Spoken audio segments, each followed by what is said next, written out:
Okay. Welcome to the Inspiration Science podcast. I'm so excited to welcome my today's guest. His name is David. He is a retired CEO, mentor to Project Sunrise. He works alongside with his son, and he's also the founder of the Church Unity Society. On his free side, he also works as an ordained minister, and his current big mission is to go public and have a multi-million mega church online. What he does through LinkedIn, which I'm very inspired every day, how we met, is that he creates those integrity, faith, and purpose sessions. So he does these prayers, especially to executives, C-suite leaders. It's really about redefining leadership, helping people to integrate faith in the business as well as entrepreneurs, and embracing mindful ethics. I think that's really important, especially for long-term success. Jesus, God is really the foundation in my life, also in David's life with his story. So this whole podcast episode will speak about how you can, as an entrepreneur or C-suite level entrepreneur, just like integrate faith and ethics in your business. Also, at the same time, we'll hear about his story. He has an incredible story and all the lessons that he learned through as well. So thank you so much for coming on, David. Oh, it's my pleasure, Ozzin. I've been a fan of yours for a really long time. I've been following your post, and I'm just honored to be on your podcast. Thank you. Well, it was so nice to chat with you a little. We just chat before about also about adversity. We went through so many things as well, but at the same time, there's a big presence when you come out of hell, so to say, to kind of, experience the gratitude and the learnings. And I just like want to talk about like in terms of your background. I know that you're a retired CEO and now you work at Sunrise, a project with your son. What inspired you to work at Sunrise? Can you just tell me a little bit more about your background and your journey? Okay, sure.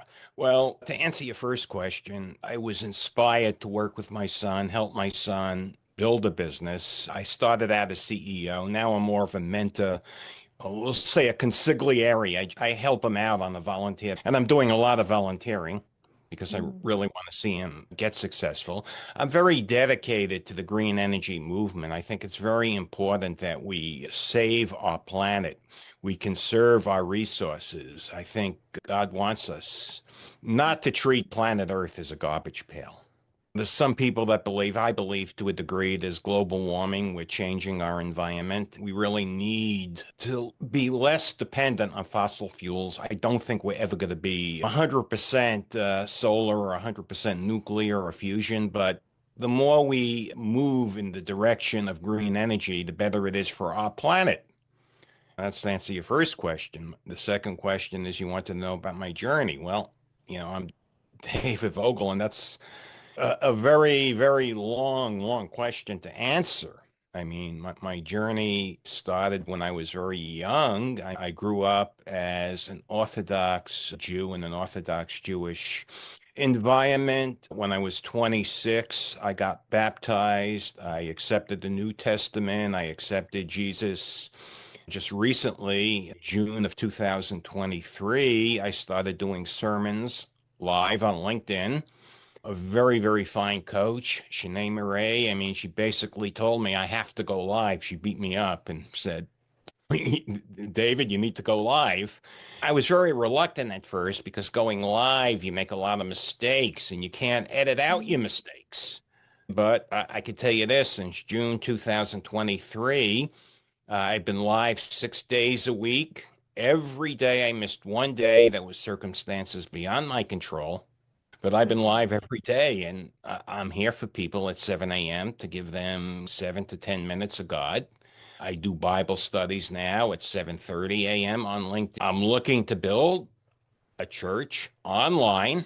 Of course, that's a big, big project, but I believe God will be with me. And obviously, I'm looking for board members. That's real important. Me, myself, and I don't make up a church. And Mm. I'm looking for people to help. So if there's someone out there that has a calling and they want to serve God, they could always get in touch with me on LinkedIn.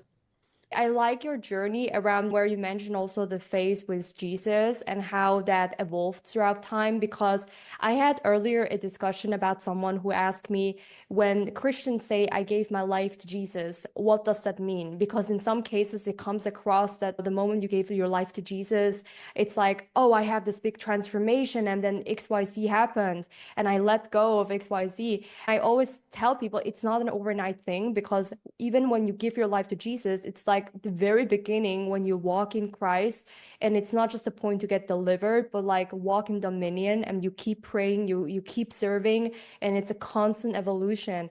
Can you share a little bit about your journey, how you transformed from Orthodox Jewish to Christianity, and what compelled you to do this change in your religion? Started out as an Orthodox Jew, which is basically the Bible. It's the Old Testament. As I evolved, as I got older, I read the New Testament. And then in the 1980s, I got married. My first adversarial situation where adversity struck me, the marriage didn't work out. I ended up just going to church. I had read the New Testament, and I spoke with the minister, and I was convinced that the Old Testament basically supports the New Testament. There are so many prophecies in the Old Testament, and I talk about this in some of my sermons, that Jesus was prophesized, not just as the Messiah, specifically the events of Jesus, the events of the New Testament. They're all there in the Old Testament. To me, there was no question that the New Testament was the Word of God. I accepted that. I got baptized. And there's one other thing I want to add. There's a lot of people who are Christians in name only. Okay. And yes, you could accept Jesus, but it's more than just saying, I accept Jesus. I'm a Christian. You have to live the life. You have to be Christ-like. There's a difference between accepting Jesus and being Christ-like, if that makes sense. That's a very interesting sentence, because I meet a lot of entrepreneurs who are supposedly very faith driven. You see in their bios, I'm a Christian and everything, but you can feel they're not pragmatically living by that. And I was also surprised, and that's all something I've learned in my own journey. Like, you don't know unless you read the words of God in the Bible, like understanding the Ten Commandments and the things and how stuff are really misunderstood. What are some of the Biblic teachings and things that you maybe in the beginning misunderstood? Like, what were some of your realizations and some of your favorite parts of the Bible that really stood out in your journey for you?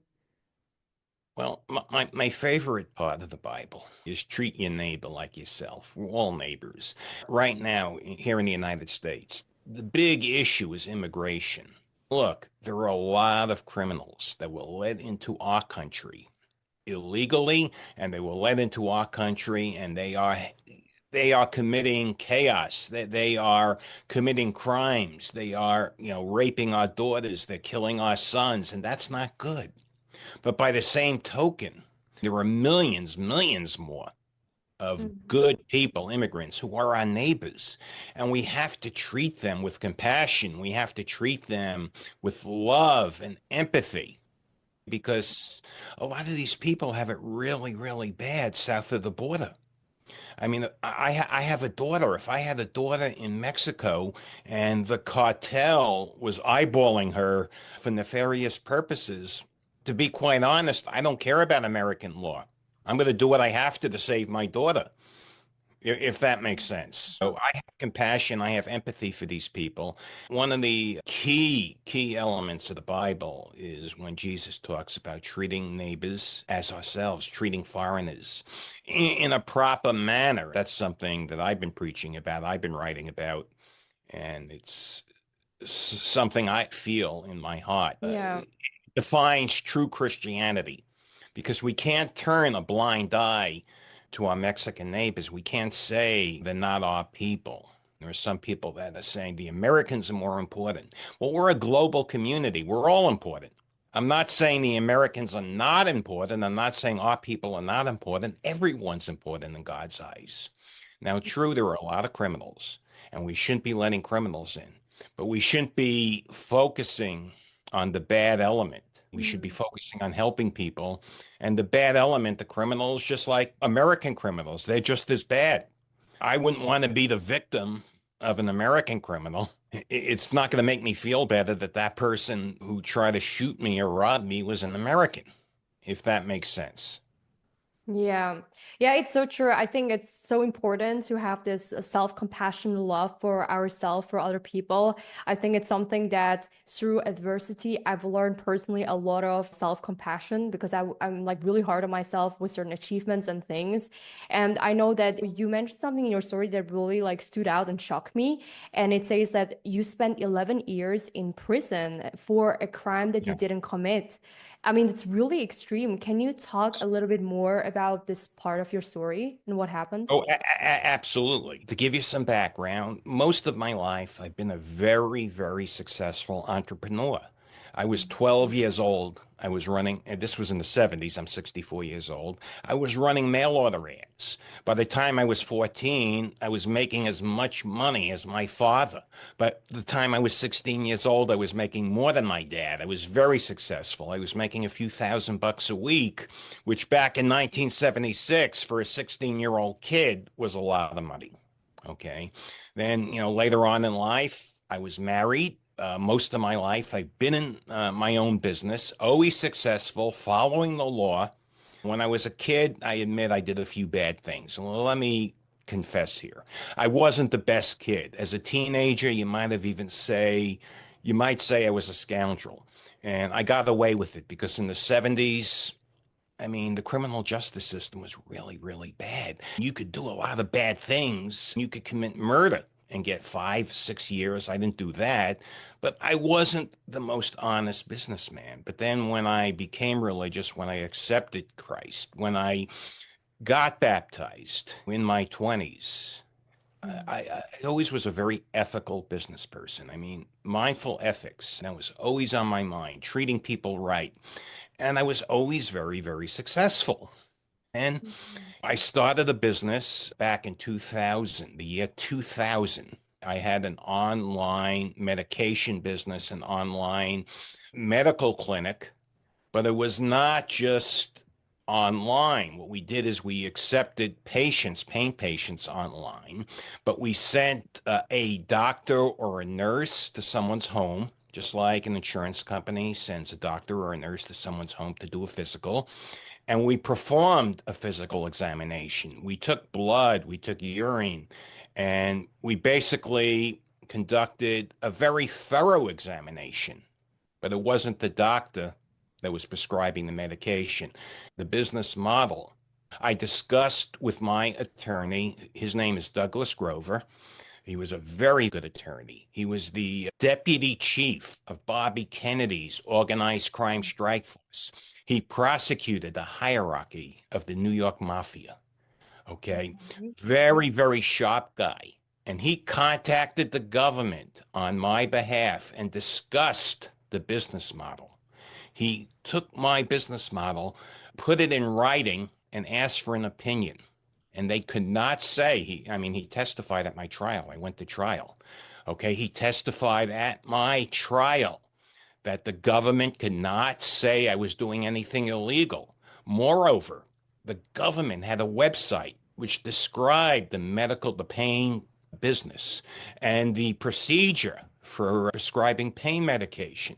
This website was done in cooperation with some of the top universities here in the United States of America. Doctors, top people, they all contributed to the website. And the protocol on the website was the exact protocol they later prosecuted me for. They took down the website. The website disappeared. It's like you're shooting at a goal and they move the goalpost. When the facts don't fit the theory, discard the facts. And that's what they did. They discarded the facts. They took down the website.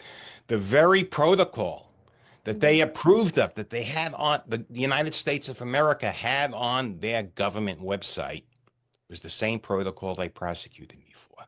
I went to trial. If I didn't go to trial, I would have got a slap on the wrist. They offered me a plea that was literally a Mhm. slap on the wrist, but I didn't want to take a criminal conviction. I didn't believe I was a criminal, and I Mhm. still stand by my innocence. Obviously, it was very disruptive in my life. going to prison, especially for something that I believe was ethical, I believe was 100% legal. What was like their main argument why you were like, why they saw you as a criminal? I'm not sure to follow that part. Their argument was that my doctors were writing prescriptions for medication outside the usual course of professional practice. That's a very subjective standard. Is it because you're not like officially a doctor in that case? Or like is No, it about the person's background or like because you just like outside of the usual like the dosage or like the things, the information that they had a problem with, or is it about your background? to clarify, I wasn't a doctor. The doctors wrote the prescriptions. Yeah. That wasn't the legal issue. The legal issue was the doctors did not write a valid prescription. Even though they wrote that prescription, it wasn't valid under United States law because the doctors, again, this is the language, were operating outside the usual course of professional practice, which Oh, is a wow. subjective standard. The Supreme Court just recently ruled that it is a subjective standard and the standard must be objective. That is a case that just came down.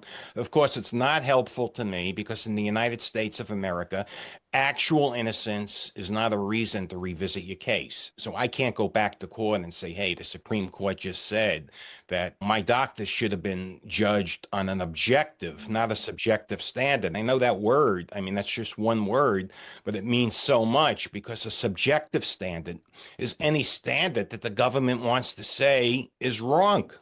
They basically said my doctors aren't acting like doctors. This is wrong. The crux of their case, according to the government, was that the doctor and the patient didn't physically meet, but we had insurance type nurses or doctors in some cases, most cases, registered nurses or nurses, go out to the patient and conduct the physical. We took blood. We did a Chem 28 blood test. We drug screened our clients. Clients had to provide a urine sample and we screened them for illicit drugs. We went through a very extensive procedure before we approved the client for pain medication. Yeah. Okay. Wow. But that's really crazy how the like because I heard stories especially in the States where people go to prison although they didn't commit the crime and it happens multiple times. They lose years like that you cannot go, get back. How did you do after that when you were in prison? Like, can you tell us what you've learned, how you experienced that, and how you overcame such an adversity from this? well, when I was in prison, it was not a lot of fun. I mean, basically, I'm associating with mostly evil people. There were some good people. There were some really great people I met. People Mhm. that didn't belong there and people that did belong there, but they were reformed. They really weren't bad people. But I would say 70, 80% of the people were very evil. They were Yeah. bad people. I had to deal with that every day, deal with evil. I had to deal with sociopaths on a regular basis. I mean, people who committed murder. I mean, people who did violent acts. I got through it. If you know my background, I used to work before all this happened. For many years, I worked with the Council for Unity. I was actively involved mentoring gang kids and getting them to make peace instead of fight. That's what Council for Unity does. We go into schools and kids, when I say kids, they're kids, they're 16, 17-year-old kids, but they're into some violent acts. These are drug dealers. These are kids involved in organized crime. These gangs like the Bloods, the Crips, the Latin Kings, they commit violence against each other over territory. My involvement was sitting down with these kids and getting them to make peace. And we were very successful. We turned violent adversaries into a band of brothers. So I had a background, working with the sociopathic mind. That got me through. I got through dealing with a lot of violent people in one piece. I mean, nothing really happened, but yes, I mean, it was very upsetting to my life. 11 years of my life being away from my children, getting divorced, losing my wife. Wow, but what happened with your child during that time when you were in prison? I have 5 children. Wow, you have even five. Wow. My oldest children, they were already teenagers. One of my sons was already 20. He went to medical school. He wasn't really affected. My youngest son, Ethan, was 10 years old, and my daughter, Caitlin, was about 13. They went through a lot of adversity. My ex-wife struggled. She wasn't good at my family. When I was successful, they had everything. I did everything for my family. I had a $4 million apartment at Trump Tower. I had a beautiful home in New Hampshire. I took care of my family. They had everything they needed. And then they were struggling, and my kids were struggling. And yeah, I mean, they had enough to eat. They had food, but they had little else. So it was very, very tough on my little kids, my son Ethan and my daughter Caitlin. The other kids, they helped out, and especially Evan, my second oldest son, Evan. He owns the solar energy company, and he owns a restaurant here in New Hampshire, in Alton, New Hampshire, Taco Bay.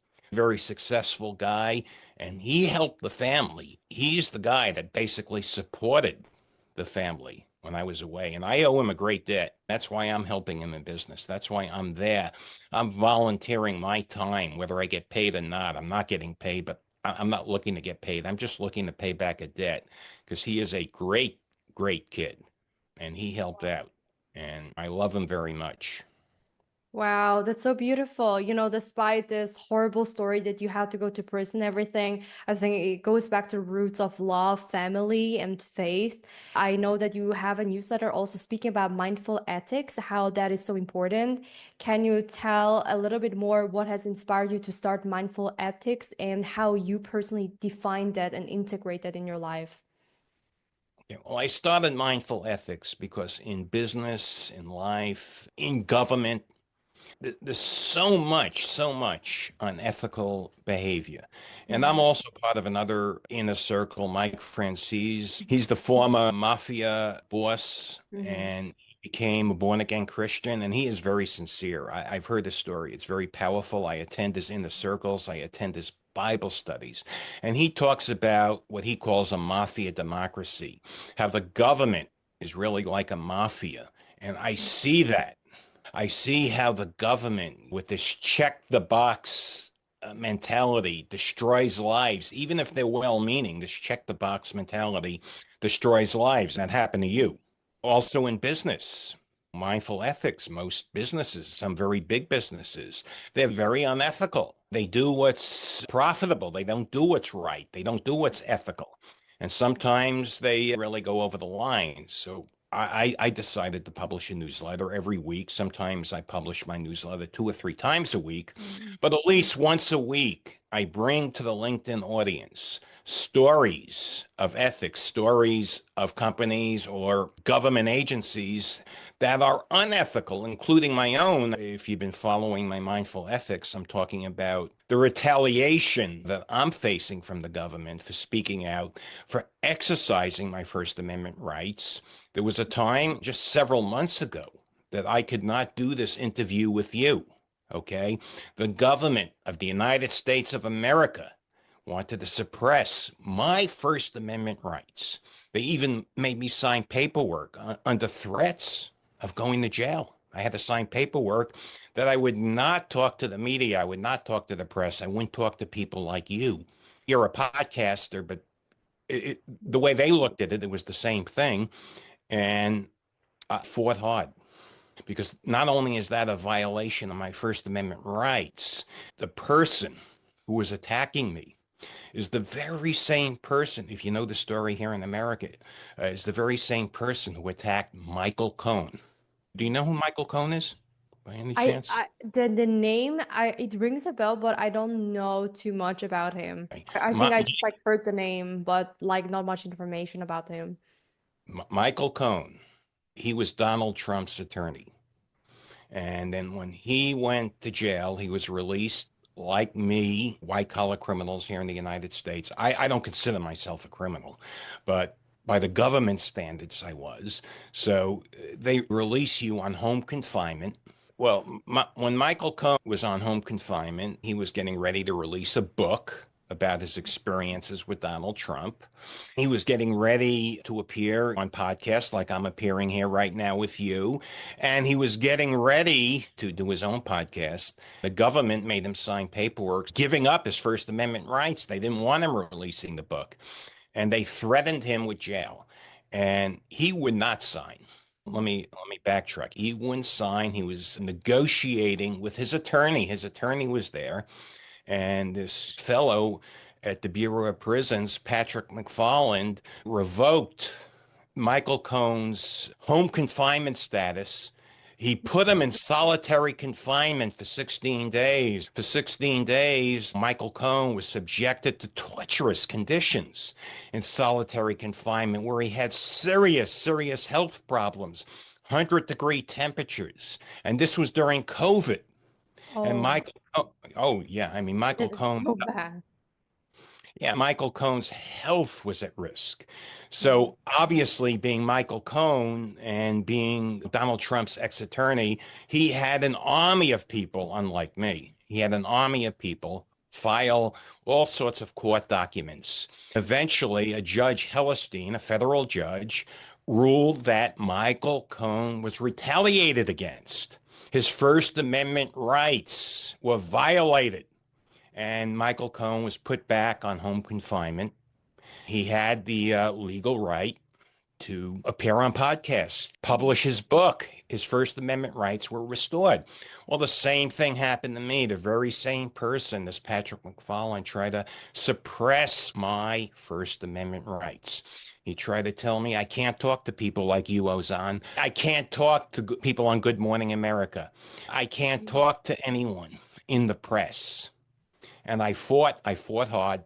I eventually won my First Amendment rights, but the retaliation, it continues. He put me in another program, which is very, very restrictive. Let me tell you something. Just recently, I have the right to do sermons, but he's trying to tell me, and this is like totally like outrageous, mm, that I can't call myself pastor, even though I'm a legally ordained minister, because mm. that violates some prison rules. Well, I'm not in prison. I mean, in prison, you can't carry a cell phone. I can. In prison, you can't use a steak knife. I can. It's just like he's coming up with these rules to retaliate against me.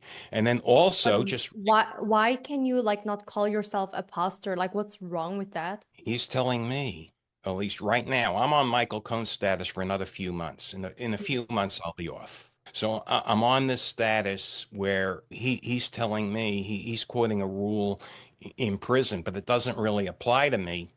But if he threatens to revoke my status, and he's done this multiple times, and he's been very, very abusive to me, he wrote me a letter. I'll be more than happy to share the letter with you, that calling myself pastor is a violation of the rules, because and that isn't in my rules. It isn't in my terms. Okay. Mhm. But he's trying to say that someone in prison can't call themselves pastor because they're using a ministerial Mm, title. But again, someone in prison can't carry a cell phone. When you're on home confinement, you could work. There's a lot of things you could do. mhm, Okay. Another thing, according to my terms and conditions that will last again for another few months, I'm entitled to take any medication that's prescribed by a licensed physician. Well, mm, just recently, his office sent me a correspondence that I could not take medication I've been taking for 4 years because I'm not authorized. I'm 64 years old. I have a lot of things wrong with me. I have a herniated disc in C5, C6. Okay. I'm in a lot of pain. I'm not showing it, but I'm on the computer all day. I'm writing sermons. I'm writing posts. I'm on my computer 14 hours a day. I am suffering in a lot of pain. I don't want to be a crybaby, but the doctor prescribed me medication. And, McFarland's office is basically telling me I'm not authorized to use this medication. If I use this medication, I could go back to jail for 3 or 4 months, even though a doctor prescribed it, and the terms and conditions of my home confinement allow me to use medications It doesn't allow me to use illegal drugs. I'm not asking to use an illegal drug, but this is a legal medication. So, I mean, it's just like a litany of things they are doing. They're trying to tell me my Church of Unity doesn't conform to their standards. It defies the imagination, but just think. Michael Cohen was in the same situation. Michael Cohen wanted to publish a book. Michael Cohen is negotiating the terms and conditions of his home confinement, and Michael Cohen wants to exercise his First Amendment rights. During negotiation, this Patrick McFarland just has them remanded to solitary confinement. And I will use the word torture because what Michael Cohen went through is torture. 16 days. Amnesty International calls it torture. Michael Cohen also was at serious, serious risk because this was during COVID. And Michael Cohen was released to home confinement because he was susceptible to COVID. He's not a violent guy. They wouldn't let him out if he was violent. What did he do? He negotiated. He raised his voice. He wanted to exercise his First Amendment rights, just like I did. Okay. And the same person says no. And I'm getting a little worked up, but I mean, everyone has a First Amendment right. And the freedom of religion, that's another First Amendment right. I'll be more than happy to share with you my correspondence with this guy, McFarland, on that. What I'm also curious about is like during the whole process, I can feel there's a lot of like frustration, a lot of like also anger and probably also resentment in that moment. When I speak to you, I mean, obviously you're very open, you healed through certain things and there's this forgiveness, but could you talk through how you could like connect perhaps to your purpose or like what is the thing that helped you get through these tough moments and be able to forgive others, yourself, and be like more in peace with all, of this frustration that you went through? Okay. What keeps me at peace is God and my thoughts on the future. I have a plan in mind to create a ministry, to create a church. I'm not going to be on Michael Cohen's status for very much longer. I believe I'm going to create a mega church online. I pray every morning and I'm at peace. I'm not really angry. I can't say I'm angry. I am frustrated. Okay. It's frustrating because I'm dealing with these government officials that are very, very myopic in their thinking. I mean, let me look at it from his point of view. Okay. Sometimes do that. To his point of view, I'm a lowlife. He probably thinks I'm a crook. Okay. Even though even the government didn't accuse me of stealing money. I'm very, very honest. I'm very meticulous when it comes to money. I've always been very ethical in business. I'll never, ever lie to someone and I'll never cheat anyone. But from McFarland's point of view, I'm a low-life criminal. It's us and them. He's been in the system, he told me, like 25 years, so he's seen a lot of evil. And I could resonate with that because being in prison for that long, I've seen a lot of evil. I've seen people lie, cheat, and steal, and worse. So I could resonate with that.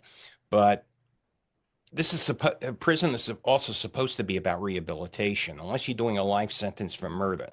They're supposed to want to rehabilitate you. When I met with 7 officials here in New Hampshire, New Hampshire's a lot different. New Hampshire, even the government people, they're all smiles and they're all nice. It's like night and day.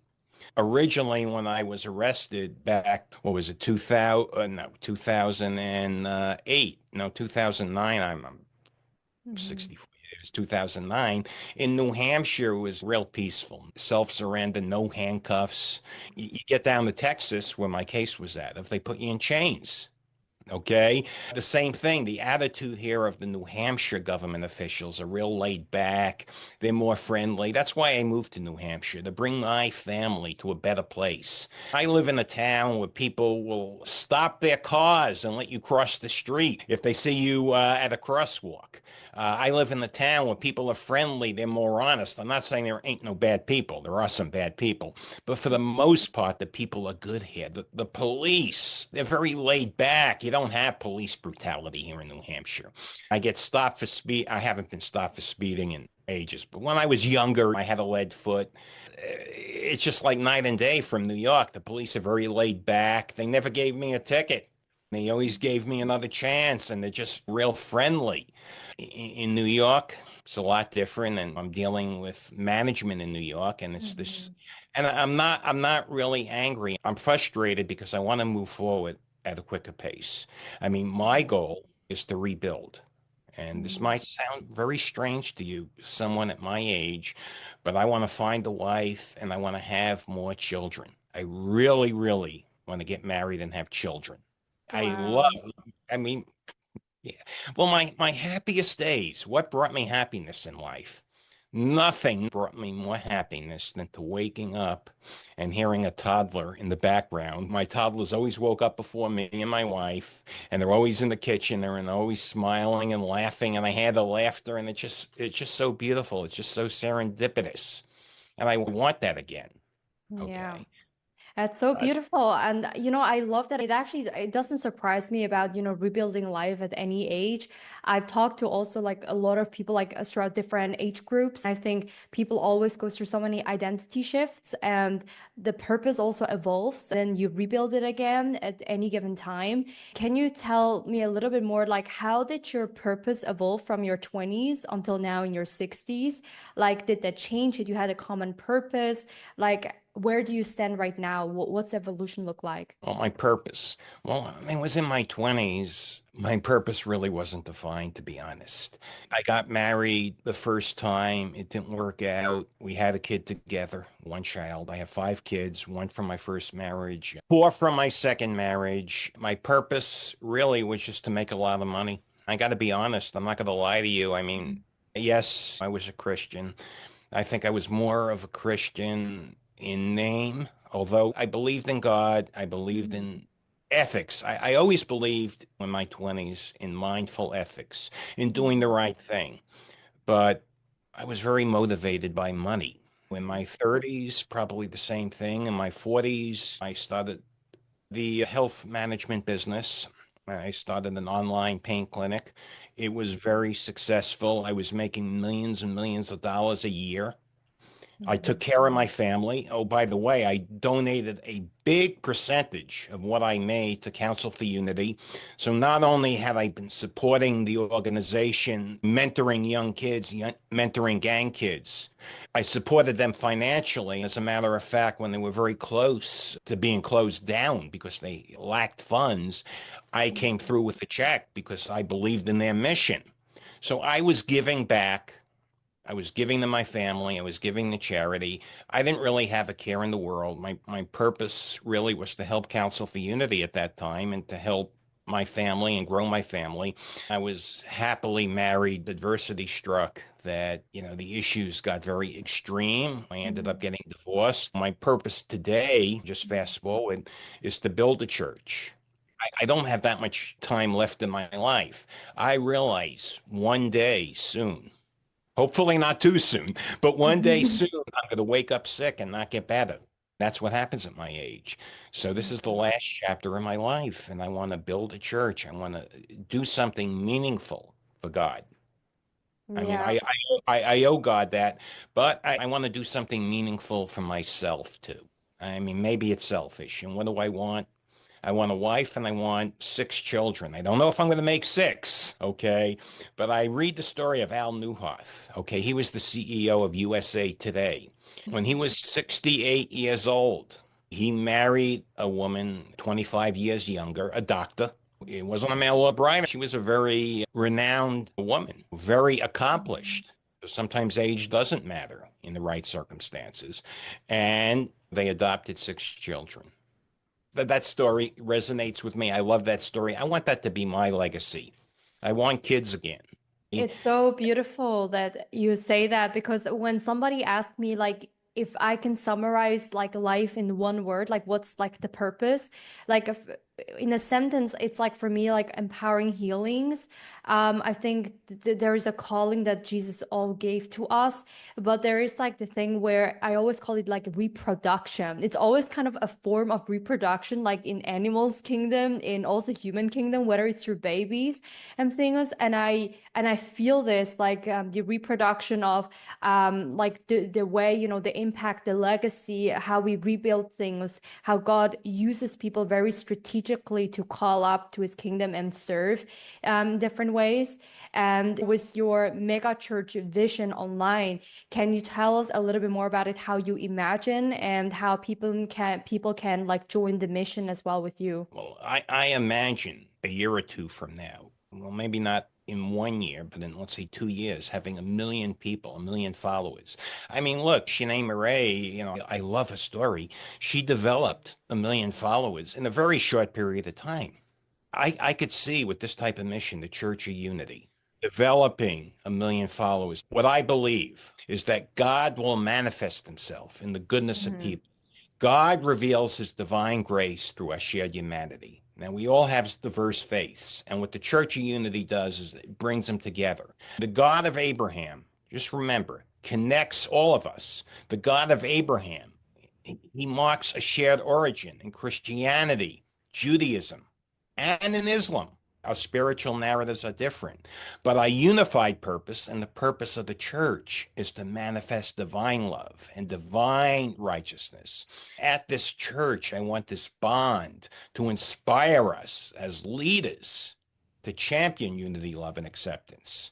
Now, the second part of your question, I'm losing my memory. How can people join the mission? Right now, I'm in my infancy. I have one person who has stepped up and wants to be a board member. I really need 5 board members. I need 4 more people to join me, people that want to serve God, people to be on the board and make this dream a reality. And as a board member, what role would that person take on? Can you share some examples so people can imagine themselves if they see themselves as a board member?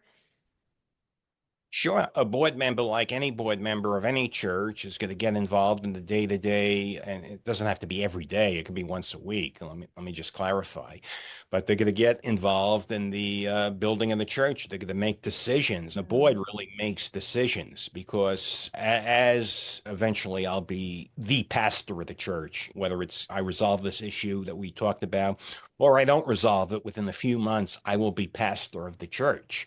Okay, but I, the board needs to make financial decisions. It would be a Mhm. conflict of interest for me as the pastor to raise money, get donations, and then decide to buy myself a jet plane. Not that I would ever do that. I'm mindful ethics. I believe in mindful ethics. But the board members, they have to determine where money goes, the future of the church, they Mhm. make financial decisions, they make administrative. They also, in the right circumstances, if I have the right board members, if they're tech experts, if they're tech nerds like me, they're going to help grow us online. They're going to help promote the church. They're going to help with the marketing. Yeah. That sounds amazing. Well, any listener who is interested, reach out to David if you're interested as a board member or if you're interested in joining the movement in any way. I think it's so important to have faith because I feel a lot of the time when people don't operate from place of God and put it first, I think it's a matter of time when it kind of gets you and it torments you. And I think Satan just these days, what I see also in the world, it's like stealing identities. There are so many paradigm shifts happening. And I feel that at the same time, Jesus also called up a lot of the very few people that he handpicked. And I think that leads such a movement like you with the mega church. I feel it's really a spiritual war. Like anything that is like happening and it's like reflecting in the physical world, like what's happening. It's a real thing that I also experienced, through my journey, as we before mentioned, was rape, kidnap, abusive relationships, then giving life to Jesus, but then also not just being a crippled Christian, like by word and name, but like practicing that, like the Ten Commandments, like what does that mean in a romantic relationship? How does my leadership change and shape in business? I think a lot of the things that I've also struggled and sometimes people confront me with, which I'm also curious to hear your perspective, is that many Christians, they think that they shouldn't talk about money. They think they cannot be profitable and do certain things, or they feel very restricted, that like Bible is very restrictive. But it is not the case. I mean, like freedom, there is a definition that people really misunderstand with that.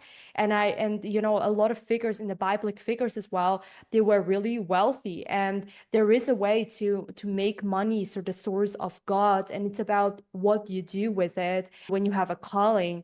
So like what did you had any, you know, these confrontations or perspectives where you balance profitability as a business owner, but then also you're faithful and that's okay? Like, what's your view on this? Well, I believe money is a tool. Money Mm, is necessary to live a comfortable life. I never considered myself rich. Even when I was making a few $1 million a year, I had an apartment at Trump World Tower, a $4 million apartment. But let me tell you something, I was the poorest guy in the building. I'd speak to people, I tell them I just made $3 million this year, and they'd say, $3 million? I spent $3 million to have Elton John sing at my wife's birthday party. Like it was nothing. $3 million is a night out. So I looked at money as a tool. And mm, today, in the United States of America, there are 23 million millionaires in America. I mean, being a millionaire is just middle class. It's not rich. It's yeah. comfortable. It's comfortable middle class. So, look, I don't mind getting rich. There's nothing wrong with that as long as you do it right. You're Mm, mindfully ethical. I believe Mark Cuban, for example, he's a very mindfully ethical person. Look at Taylor Swift, very mindfully ethical. She gives away a big portion of what she makes to her staff. I believe she gave one of her, not one, a number of her truck drivers like six figures in bonuses. mm, Okay. So the one thing about me, if I make a lot of money, I will share the wealth. mm, And I'm looking to build a church. Yes, you know, to be honest, the church will take care of me as a pastor, as someone who makes the church work. I'm entitled to have my housing taken care of, for example. And I'm mm, entitled to live in a very nice house. I'm not saying I want to live in something substandard, but I give it my all. I always give it my all. I mean, yeah. I'm working 14 hours a day, Ozen. I'm up at 4 a.m. I'm on the internet. I'm on LinkedIn. I'm preaching at 7 a.m. And Mm, I envision preaching continuously for the rest of my life. Just mm, remember, I missed one day since June 2023. Since Shanae Murray, God bless her, she beat me up and said I had to go live. I mean, you mm. don't say no to Shanae when she's insistent. And Yeah. I went live, okay, in June, and I made the commitment to her to go live 6 days a week, which I've Mm, done since June. I'll be there Sunday. Saturday's my day off. Today's Friday. Sunday, I'll be there at 7 a.m. I'll be mm, live on LinkedIn at 7:30 for a Bible study. I just made the commitment to do Bible mm, study. So I'm committed. I'm committed to God. I'm committed to the ministry. I'm committed to bringing people to God. I'm mm, committed to mindful ethics. I'm committed to myself. And you mentioned earlier being angry. I don't want to be angry at anyone because I resonate with some of these people. And the man that is retaliating against me right now, I mean, the mm, man that has taken me off my pain medication, causing me pain. And I mean, I bring this up because I can't see any reason whatsoever why I have to be in pain. Okay. mm, And you know, am I angry? No, I'm frustrated that I'm being retaliated against because I exercised my First Amendment rights, just like Michael mm, Cohen. And Michael Cohen was tortured, and I will use that word. I am being tortured. Okay. I'm mm, not being tortured by being crucified. I'm not being tortured by being whipped. Okay. mm, But I'm a 64-year-old man. I'm in pain. And medication was prescribed by a licensed physician. And because Patrick McFarland's office doesn't like this medication, or whatever reason, they want to retaliate Mm, against me. It's not what they think I should be taking. I yeah. mean, they threatened to send me to jail. It's not right. It's retaliation because I really shouldn't even be in this program. I was in another program, and it Mm, was so much less restrictive. So much less restrictive. I only have a few months left, but mm, uh, the big thing is also they're preventing me from calling myself pastor, and to me, that's a big thing. That's yeah. almost, I mean, that's as important as the medication issue. The medication issue doesn't affect people out there. I mean, just think about this, Ozen. If you listen to me, I'm claiming I'm innocent. I'm not guilty. I didn't do anything wrong. If anything, I believe God paid me back from when I was a kid. Because when I was a teenager, I did things that should have put me in jail. Let me be honest. I should have gone to jail. I was a scoundrel as a businessman when I was a teenager. When I was 16 years old, I was horrible. You wouldn't want to do business with me. I would cheat, but I got away with it. And now, back in 2009, I go to jail for something I didn't do. And that's God, and I accept that. Maybe God just paying me back, and I had to go through this.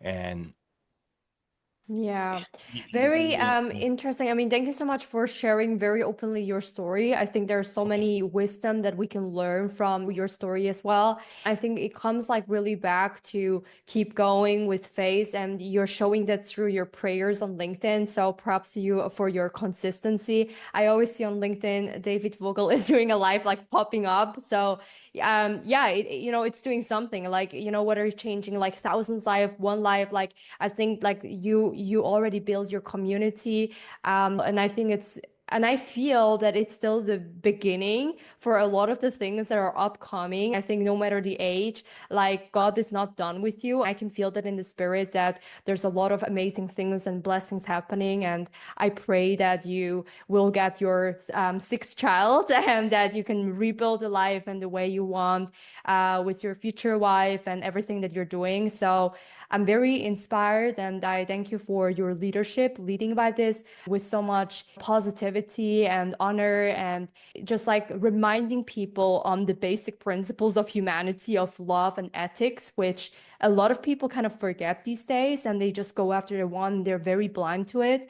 But it's really about the consistency and everyday's life and part of the lifestyle. So thank you for inspiring. As lastly, I know that you also do the Project Sunrise with your son. For people who are interested in that, can you like tell people how people can work with you for this project?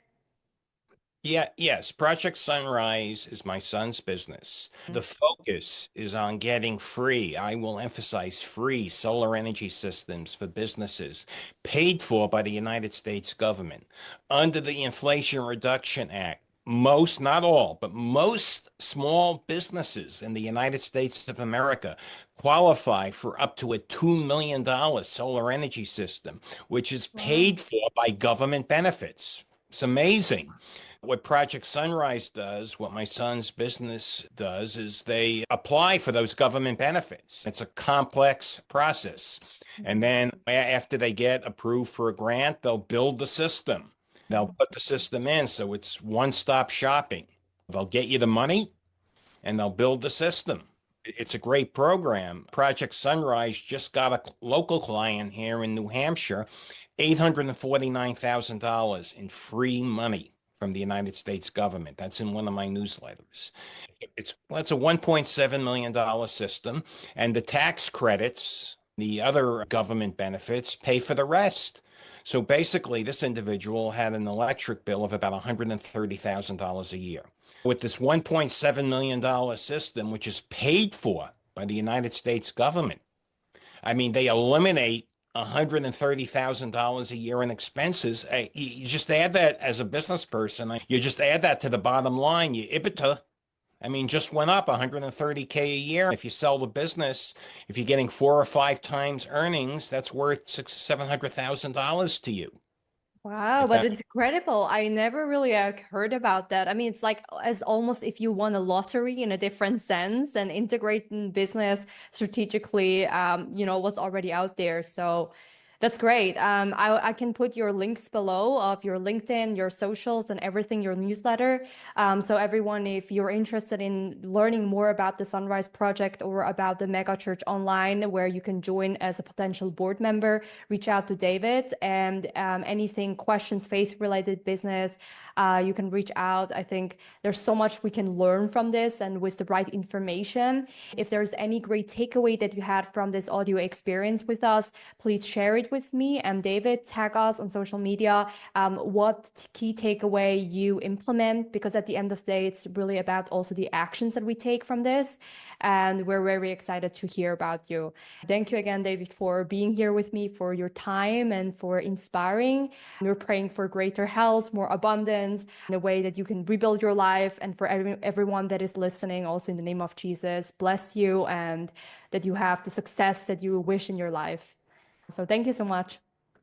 well, you're welcome, and it was a pleasure.